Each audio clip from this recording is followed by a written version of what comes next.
ইফতারের ঠিক 5 মিনিট আগে আপনি যখন তৃষ্ণায় ছটফট করেন তখন আপনার শরীরের ভেতর এমন এক ভয়ঙ্কর আর অলৌকিক ঘটনা ঘটে যা জানলে আপনি 1 সেকেন্ডের জন্য আল্লাহর ওপর থেকে নজর সরাবেন না। আপনি কি জানেন এই 5 মিনিটেই ঠিক হয় আপনি আগামী 1 বছর সুস্থ থাকবেন নাকি কঠিন রোগে বিছানায় পড়ে থাকবেন। এই বিষয়ে বিজ্ঞানীরা যা বলতেছে তা শুনলে আপনার গায়ের পশম দাঁড়িয়ে যাবে। দেখেন আমরা এখন 2026 সালে দাঁড়িয়ে আছি আর 2026 সালে বিজ্ঞানীরা এক অদ্ভুত জিনিস আবিষ্কার করছেন। টানা 14 থেকে 15 ঘন্টা না খেয়ে থাকার পর ইফতারের ঠিক আগে আমাদের শরীরের প্রতিটি কোষ বা সেল সার্ভাইভাল মোডে চলে যায়। সহজ করে বলি, আপনার শরীরের প্রতিটি অঙ্গ তখন মরণপণ লড়াই করে বাঁচার জন্য।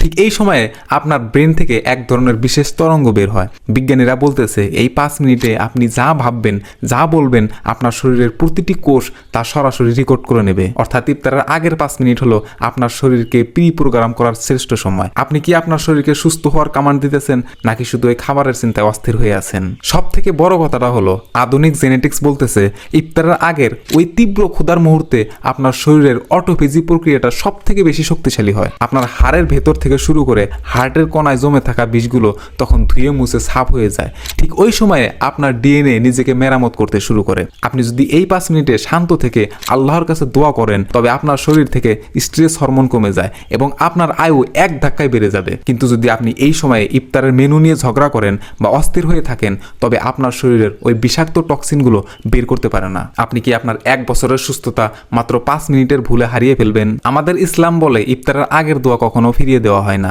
আর বিজ্ঞান আজ বলতেছে এই সময়ে মানুষের সাবকনসিয়াস মাইন্ড বা অবচেতন মন 100% খোলা থাকে।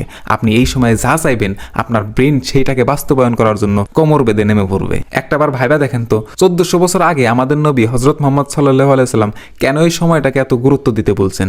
কারণ তিনি জানতেন এই ক্ষুধার মুহূর্তে মানুষ আর তার স্রষ্টার মাঝখানে কোনো পার্থক্য থাকে না। আপনার শরীরের প্রতিটি কণা তখন আল্লাহর জিকিরে মশগুল থাকে। কিন্তু আমার প্রশ্ন হলো আপনি কি সেই অলৌকিক মুহূর্তটাকে স্রেফ টিভির সামনে বসে বা আড্ডা দিয়ে নষ্ট করতেছেন না তো? কিন্তু সাবধান, 5 মিনিটের এই মিরাকল আপনি 1 নিমিষে ধ্বংস করে দেন যখন আপনি আজানের সাথে সাথে বিষাক্ত কেমিক্যাল আর চিনি মেশানো শরবত পেটে ঢোকান। আপনার শরীর যখন গত 15 ঘন্টা ধরে নিজেকে পরিষ্কার করে হীরা বানালো আপনি ইফতারের প্রথম চুমুকেই ওইটাতে ময়লা ফেলে দিলেন। ইফতার করুন খেজুর আর সাধারণ পানি দিয়ে।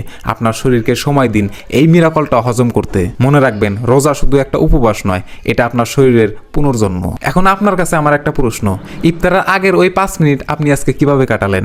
খাবারের চিন্তায় নাকি আল্লাহর স্মরণে? কমেন্টে জানাবেন। আর এই ভিডিওটা এখনই শেয়ার করুন আপনার ওই সব আত্মীয়দের কাছে যারা ইফতারের আগে সারাক্ষণ খাবারের হিসাব করে। তাদের জানিয়ে দিন তারা আসলে কত বড় একটা সুযোগ মিস করতেছে। সুস্থ থাকুন, ইমানি শান্তিতে বেঁচে থাকুন। দেখা হচ্ছে পরের ভিডিওতে। ধন্যবাদ।